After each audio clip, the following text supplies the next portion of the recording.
如果说咱们不注意把角阀装的漏水了，这个水就直接漏在墙里边了，外边是根本看不到的啊。大家好，我们在装这个花洒或者是角阀的时候，有没有遇到过这种场景？这个问题不是很大，很常见。水管的这个丝口已经凹进去墙面，大概就1公分多了，1.5公分了。这个是个小问题，但是它会造成大的隐患。安装角阀的时候，必须要把这个口用内外丝把它接出来。如果直接装进去的话，可以的，但是你软管会顶到墙，没法接了。所以我们需要遇到这样一个配件，内外直接。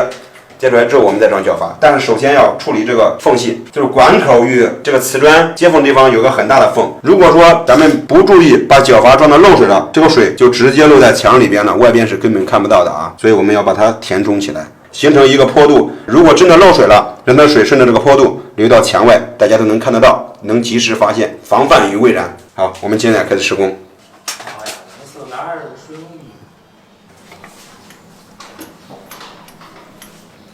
好的，我们现在已经施工完成了，可以放心的安装角阀了。